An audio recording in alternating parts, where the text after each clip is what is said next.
kwibuka no kunamira ku nshuro ya 23 abari abanyeshuri, abarezi n'abakozi ba seminari nto ya Ndera bishwe muri jenoside yakorewe abatutsi wabaye umwanya wo kugaruka by'umwihariko ku butwari bwaranze Padiri Anania Rugasira wiciwe muri iyo seminari yanga ko abari bahungiye bicwa. Umusaza Nerea Bizimungu numwe mu bahungiye mu seminari nto ya Ndera.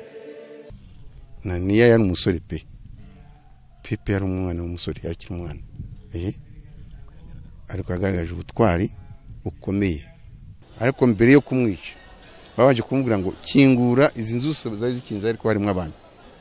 Gukingura tishobora gukingura ngo mbaha abantu bo kwica. Sinshobora. We yari n'umusore urumva umuntu umusore ntago ngo ngura kingura byanze bikunze ngo ntago ushaka gukingura.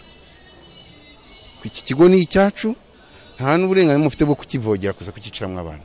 Musenyeri Andereya Havugimana wayoboraga seminari nto ya Ndera mu 1994 waharasiwe ariko kubw'amahirwe akarokoka asanga ubutwari Padiri Anania Rugasira yagaragaje bukwiye kubera isomo abarirwa muri iki gihe ndetse n'abandi bapadiri ku buryo bw'umwihariko. Aha hantu rero Padiri Anania Rugasira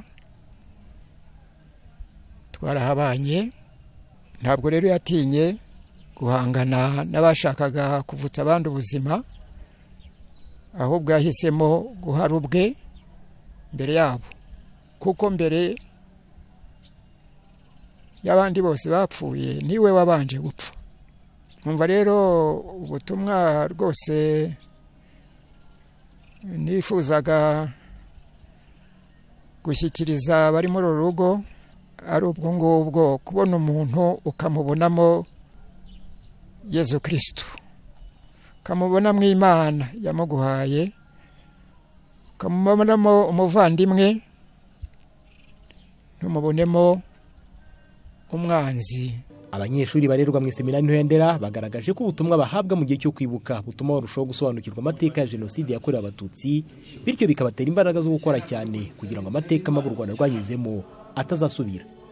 Jean Damascene Manishimwe, Televiziyo y'u Rwanda, i Kigali.